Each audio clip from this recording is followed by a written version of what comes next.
In this video, we will do the remaining part of analysis of half wave rectifier circuit.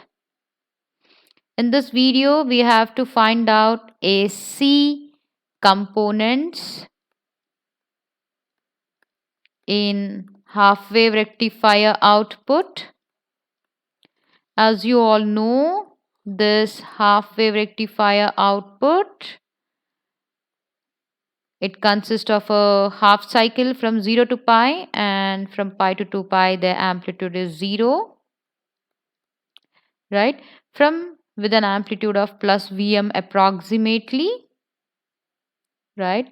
If you see this amplitude from 0 to pi, right, its value is continuously changing with respect to time. Its amplitude is changing with respect to time. So that is why we say AC components are present in the half wave rectifier circuit. And this half wave rectifier, these AC components are always find it out by root mean and square. So if consider this waveform is voltage waveform across RL, the load resistance RL. So in this voltage, we are going to find out the AC component. So here we write it down, voltage across the load, which is AC in nature, that means VL RMS. So we have to write down the general expression for a given waveform. So we always write it as it's a maximum amplitude multiplied by the function in the given waveform. So what function is given? Here is sine function is given. Why you say? Why the sine function is given? If you can see, the waveform is starting from 0 at an amplitude at an 90 degrees, it is becoming a maximum value.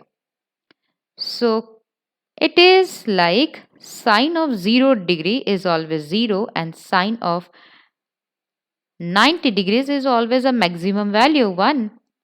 So this is the behavior is shown in a waveform which starts from 0. So we have written here it is sine function.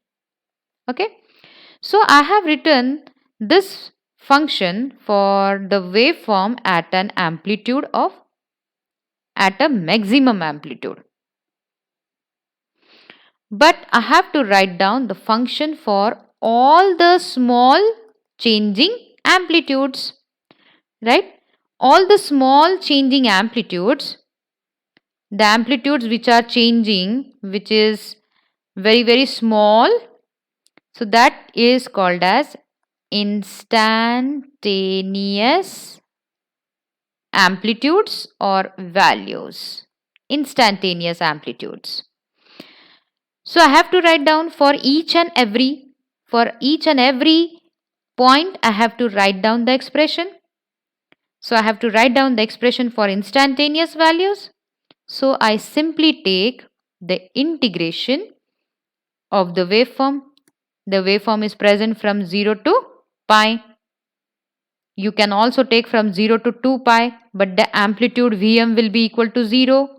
So integration from pi to 2 pi, it will be 0. So I take integration from 0 to pi, right? Vm into sine omega t with respect to d omega t. Right? So now we have to perform one by one, root, mean and square. We will start with the squaring. So I'll square the function Vm square sine square omega t. Now you have to do the mean. Mean means what? If the samples are given, we divide it by total number of samples. So here the total waveform is present over the time period from 0 to 2 pi. So I'll divide this waveform by 2 pi, and this is how you get the mean if you divide it by the total time period, and you have to do the root. So all this expression is under, it is under square root. Now only the part is you have to simplify. So I'll rewrite this expression as integration from 0 to pi Vm square sine square omega t. Can I take this to as multiply 1 upon 2 pi here like this with the d omega t and raised to half, that is square root. Okay, now I'll go on simplifying. Can I take a Vm square? Its amplitude is constant. So inside of the outside of the integration, so I write Vm square divided by 2 pi as it is, integration of 0 to pi sine square omega t d omega t, right? So you cannot find the integration of sine theta directly because it is in square. So we'll simplify it by using the identity sine square theta is equal to 1 plus cos of 2 theta by 2. This identity we are going to use. So I rewrite the expression, and yes, I have forgotten to write down the root. Vm square divided by 2 pi integration from 0 to pi inside of the bracket 1 plus cos of theta. Here theta is omega t with respect to d omega t divided by 2 raised to half. Okay, can I this divided by 2, can I multiply it by take outside of this integration? So here it will be Vm square upon 4 pi. Now I'll split the integrations. Here I'll make a curly bracket 0 to pi 1 d omega t plus integration from 0 to pi cos of omega t with respect to d omega t, close the curly brackets and raise to half. What is the integration of 1? It will be x. Here our it is with respect to d omega t. So in the first this will become omega t within limits from 0 to pi plus what is the integration of cos omega t? Minus sine omega t with the limits of 0 to pi. Close the curly brackets, round bracket raised to half. Isn't it? So Vm square upon 4 pi, it is as it is. Inside of the brackets, omega t, you have to substitute the upper limit minus lower limit. It will be pi minus 0.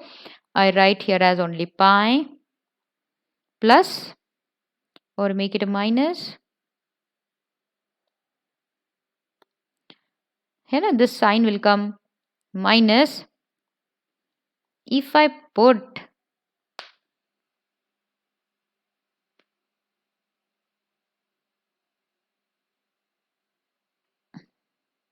it is 2 theta. Everywhere I have forgotten to write as cos of 2 theta. Cos of 2 theta. It will be also sine of 2 theta by 2. Composite function. Right? So what is the integration of minus sine 2 theta by 2? Now you have to put the limits from 0 to pi, isn't it?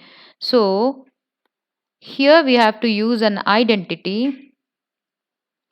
Sine of 2 theta is always 0. We know that. Sine of 2 theta is always 0. So here if I put 2 into theta, that is 2 pi minus sine of 2 into theta, that is 2 multiplied by 0. Whole this term will be equal to 0. So instead of writing down,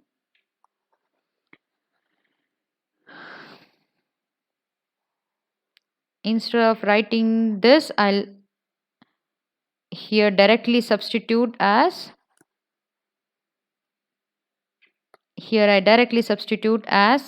plus this 0, close the curly brackets, and raised to half, because I have used the identity sine theta is equal to 0. So what remains behind is, inside of the bracket, Vm square upon 4 pi multiplied by pi bracket raised to half. This pi will get cancelled. Vm square upon 4 raised to half. If I take square and the root will get cancelled, what the formula we are getting? Therefore, VL RMS is equal to Vm upon 2. Its maximum amplitude divided by 2. This is the AC voltage expression, across load resistance RL. And this is the case for only half wave rectifier circuit, because we have considered only the integration from 0 to pi, because its waveform is present only for the half cycles and not for the complete cycles. Isn't it? Similarly, consider the, we have to consider current waveform. Current waveform for half wave is also same. Diode is on, current, you get a positive half cycle, and when the diode is off, you don't get any value. So the expression will also be the same. IL RMS is equal to Im, its maximum amplitude, that will be Im divided by 2. For which rectifier? This is the case for only half wave rectifier. Isn't it?